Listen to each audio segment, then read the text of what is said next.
Greater Bengaluru ಸಮಗ್ರ ಉಪನಗರ ಯೋಜನೆಗಾಗಿ ಪ್ರಾಧಿಕಾರದಿಂದ ಭೂ ಸ್ವಾಧೀನಪಡಿಸಿಕೊಳ್ಳುವ ಸಂಬಂಧ ಆಕ್ಷೇಪಣೆಗೆ ವಿಚಾರಣೆ ನಡೆಸುವ ಕುರಿತು ಆಕ್ಷೇಪಣೆ ವಿಚಾರಣಾ ತಿಳುವಳಿಕೆ ಪತ್ರವನ್ನು ಹೊರಡಿಸಲಾಗಿದೆ. ಬೈರಮಂಗಲ ಗ್ರಾಮದ ಜಮೀನುಗಳ ಭೂ ಸ್ವಾಧೀನ ಕುರಿತಂತೆ ಪ್ರಾಥಮಿಕ ಅಧಿಸೂಚನೆಯನ್ನು ಹೊರಡಿಸಲಾಗಿರುತ್ತದೆ.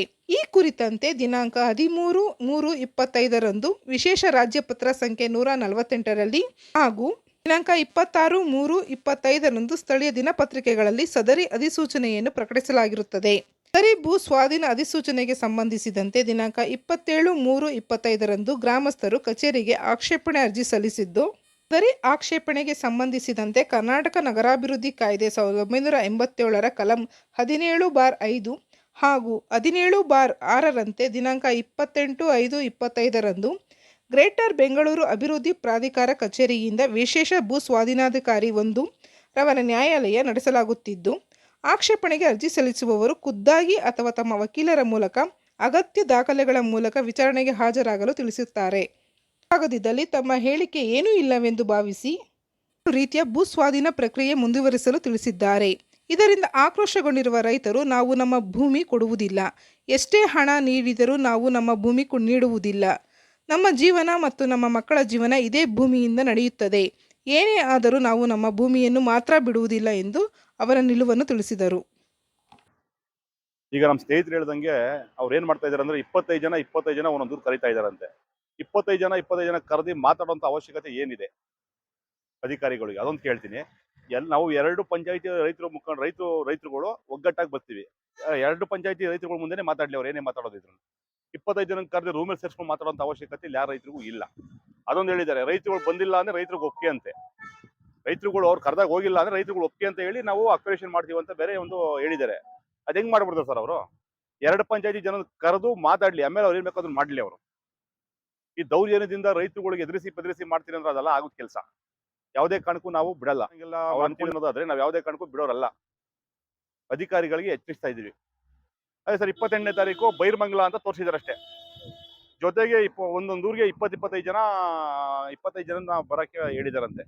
25 ಜನ ಬಂದ್ಬಿಟ್ರೆ ಇನ್ನು ಸಾವಿರಾರು ಜನ ಇರೋ ಏನ್ ಮಾಡ್ಬೇಕು ಸರ್ ಊರಲ್ಲಿ? ಅಲ್ವಾ?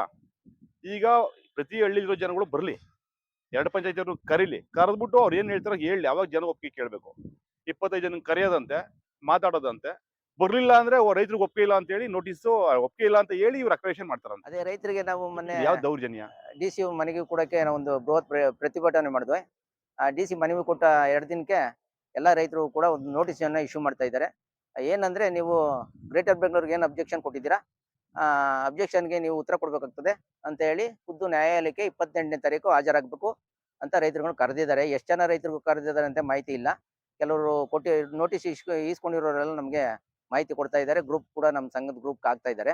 ಅದಕ್ಕೆ ನಾವು ಅವ್ರಿಗೂ ಕೂಡ ಒಂದು ಮಾಹಿತಿ ಕೊಡ್ತಾ ಇದ್ದೀವಿ. ನೀವು ಯಾವುದೇ ಕಾರಣಕ್ಕೂ ನೀವು ಅಲ್ಲಿ ಮೈಂಡ್ ವಾಶ್ ಮಾಡ್ತಕ್ಕಂಥ ಕೆಲಸ ಮಾಡ್ತಾರೆ.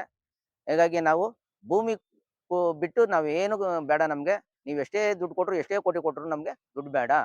ನಮ್ಮ ಭೂಮಿನೇ ಬೇಕು. ನಮ್ಮ ತಾತ ಮುತ್ತಾತ ಕಾಲದಿಂದ ನಾವು ಈ ಭೂಮಿನಲ್ಲಿ ಬೆಳೆ ಬೆಳೆದು ವ್ಯವಸಾಯ ಮಾಡ್ಕೊಂಡು ಮಕ್ಕಳನ್ನ ಜೀವನ ಸಾಗಿಸ್ಕೊಂಡು ಬರ್ತಾ ಇದ್ದೀವಿ. ಮುಂದೆ ಕೂಡ ಈ ಭೂಮಿನ ನಾವು ಮಕ್ಕಳಿಗೆ ಬಳುವಳಿಯಾಗಿ ಕೊಡ್ತಕ್ಕಂಥ ಕೆಲಸ ಆಗಬೇಕು. ಇಲ್ಲಾಂದ್ರೆ ನಮ್ಮ ಮಕ್ಕಳು ಕೂಲಿ ಕೆಲಸ ಮಾಡ್ಕೊಂಡು ಹೋಗ್ಬೇಕಾಗ್ತದೆ ನಮ್ಮ ಜಮೀನು ಮಾರಾಟ ಮಾಡಿದ್ರೆ ಅಂತ ಹೇಳಿ ಈ ಥರ ಮಾಹಿತಿ ಕೊಡಿ ಅಂತ ನಾವು ನಮ್ಮ ರೈತರುಗಳಿಗೆಲ್ಲ ತಿಳಿಸ್ತಾ ಇದ್ದೀವಿ. ಮುಂದೆ ಅವ್ರಿಗೆ ನಾವು ಒಂದು ಸಭೆಯನ್ನು ಕೂಡ ಕರೆದಿ ಒಂದು ಸಭೆ ಮಾಡಿ ಮಾಧ್ಯಮದ ಮುಖಾಂತರನೇ ಒಂದು ಮಾಹಿತಿಯನ್ನು ಕೊಡ್ತೀವಿ. ಅದೇ 2 ಪಂಚಾಯತಿಯಿಂದ 5,000 ರೈತ ಕುಟುಂಬಗಳಿವೆ. 5,000 ರೈತ ಕುಟುಂಬದಲ್ಲಿ ಬರೀ 25 ಜನ ರೈತರನ್ನ ಈಗ ಫಸ್ಟ್ ಕರೆದಿದ್ದಾರೆ. ಇವರು ಕರಿಬೇಕಾಗಿರೋದು ಬರೀ 25 ಜನ ರೈತರನ್ನಲ್ಲ, 5,000 ರೈತ ಕುಟುಂಬನ ಕರಿಬೇಕು. 2 ಪಂಚಾಯತ್ ಇರುವಂತ ಮೂಲ ರೈತರನ್ನ ಕರಿಬೇಕು. ಅದ್ ಬಿಟ್ಟು ಇವರು 25 ಜನ 30 ಜನ 50 ಜನ ಕರೆದಿ ಮಾತಾಡೋಂತ ಅವಶ್ಯಕತೆ ಇಲ್ಲ. ಆಮೇಲೆ ಇನ್ನೊಂದೇನಂದ್ರೆ, ವಿಶೇಷ ಸೂಚನೆ ಅಂತ ಹಾಕಿದಾರಲ್ಲ, ಒಬ್ಬ ರೈತ ಏನೋ ಅವ್ನು ತೊಂದರೆ ಇರ್ತದೆ, ಕೆಲಸ ಕಾರ್ಯ ಇರ್ತದೆ, ಇಲ್ಲ ಹಾಸ್ಪಿಟಲ್ ಇರ್ತಾನೆ, ಅವನು ಅವತ್ತು ಹಾಜರಾಗಿಲ್ಲ ಅಂದ್ರೆ ಅದನ್ನ ಅವನು ಒಪ್ಕೊಂಡಂಗೆ ಅಂತ ಹೇಳ್ತಾರಲ್ಲ, ಇದು ಯಾವ ಮಾನ್ಯದಲ್ಲಿ ಒಪ್ಕೊಂಡಂಗಾಗುತ್ತೆ? ಆಮೇಲೆ ಇದು ಮಾನ್ಯ ಶಾಸಕರಾಗಿರ್ಲಿ, ಗ್ರೇಟರ್ ಬೆಂಗಳೂರು ಅಧ್ಯಕ್ಷರಾಗಿರ್ಲಿ, ಈ GBD ಅಧ್ಯಕ್ಷರಾಗಿರ್ಲಿ, ಇವರೆಲ್ಲ ಬಂದು ಕೂತು ರೈತರ ಹತ್ರ ಮಾತಾಡ್ಬೇಕು, ಸಭೆ ಮಾಡ್ಬೇಕು. ಅದ್ ಬಿಟ್ಟು 25 ಜನನೇ ಇಲ್ಲ 2 ಪಂಚಾಯತಿಲಿ. ದಯವಿಟ್ಟು ಇದನ್ನ ಇಲ್ಲಿಗೆ ಕೈ ಬಿಡ್ಲ ಅಂದ್ರೆ ಉಗ್ರ ಹೋರಾಟ ಮಾಡ್ತೀವಿ. ಮುಂದಿನ ದಿನಗಳಲ್ಲಿ ವಿಧಾನಸೌಧ ಚಲೋ ಮಾಡೋದನ್ನು ಕಾರ್ಯಕ್ರಮ ಅನ್ಕೋತೀವಿ.